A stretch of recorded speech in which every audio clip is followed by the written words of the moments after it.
मैं शरीर भी नहीं हूँ, मैं मन भी नहीं हूँ और ना ही मैं बुद्धि हूँ। मैं तो ब्रह्म स्वरूप हूँ। अहम ब्रह्मोस्मि। हमारे चैनल पर आए हुए सभी साधकों का स्वागत है, अभिनंदन है।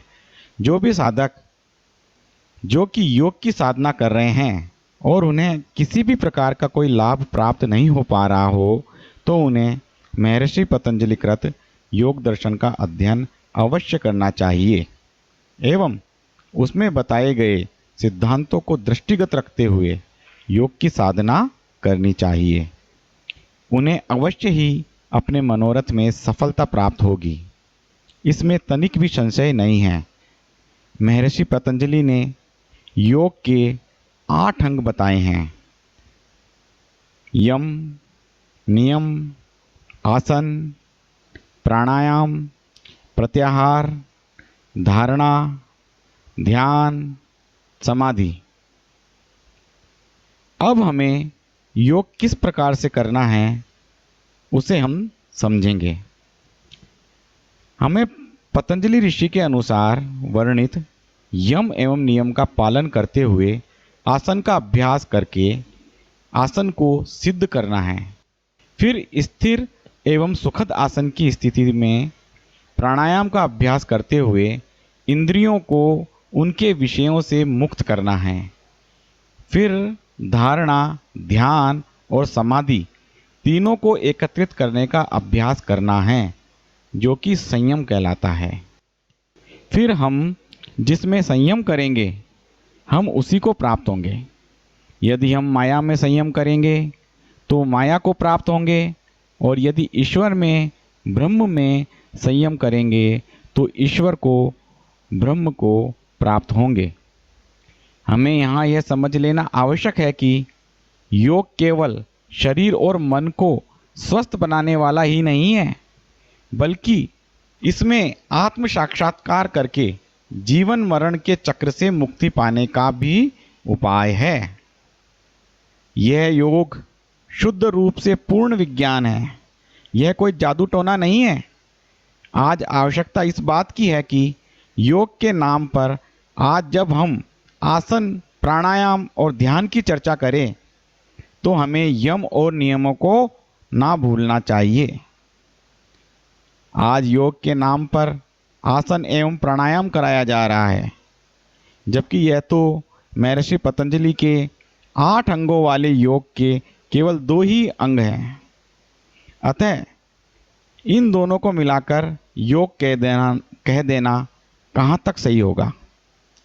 आज हम महर्षि पतंजलि द्वारा वर्णित आसन के स्वरूप को समझने का प्रयास करेंगे, और प्रतिदिन जो हम प्राणायाम का अभ्यास करते हैं उसमें हम आसन को इसी रूप में ग्रहण करेंगे एवं अभ्यास करेंगे, तभी हमें सफलता प्राप्त होगी।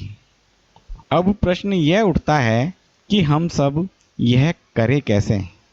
इसके लिए हमें सबसे पहले आसन को साधना होगा। इसके लिए महर्षि पतंजलि ने स्थिर सुखम आसनम कहा है, अर्थात आसन स्थिर और सुखद होना चाहिए। महर्षि पतंजलि के लिए आसन कोई शारीरिक व्यायाम नहीं है, बल्कि ध्यान करते समय बैठने का एक तरीका है जो साधक के चित्त की एकाग्रता को बनाए रखता है। ध्यान के समय हमारी शरीर की चंचलता बाधक न बने, अर्थात शरीर स्थिर नहीं होगा तो चित्त भी स्थिर नहीं रह सकता। जिस प्रकार किसी हिलते डुलते पात्र में से जल भरा हो तो उसमें भरा हुआ जल भी स्थिर नहीं रह सकता, उसी प्रकार चंचल शरीर में भी चित्त चंचल ही बना रहता है। अतः चित्त को स्थिर रखने के लिए सबसे पहले हमें शरीर को भी स्थिर करना होगा। पतंजलि कहते हैं कि आसन स्थिर होना चाहिए और साथ में सुखद भी होना चाहिए। हमें शारीरिक और मानसिक व्याधि को दूर करने के लिए प्रयत्न करना पड़ता है, और अगर ये दुख ना रहे अर्थात सुख की स्थिति हो तो हमें प्रयत्न नहीं करना पड़ेगा। इसे महर्षि पतंजलि ने प्रयत्न शैथिल्य कहा है, जिसे हम अंग्रेजी में रिलैक्सेशन कहेंगे। अब यदि हम पद्मासन लगाते हैं और हमें इस पद्मासन को लगाने के लिए प्रयत्न करना पड़े तो यह आसन सुखद कहाँ हुआ।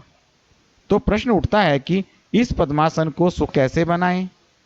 तो इसके समाधान के लिए महर्षि पतंजलि बताते हैं कि अनंत पर ध्यान लगाने से आसन स्थिर और सुखद हो जाता है।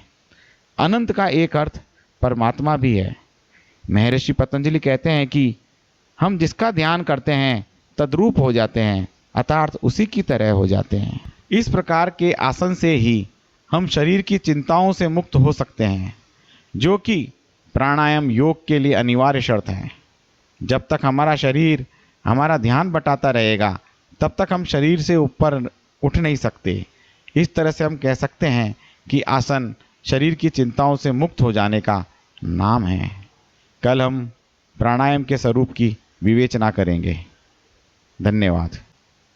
इस वीडियो को लाइक शेयर सब्सक्राइब करें। Thank you.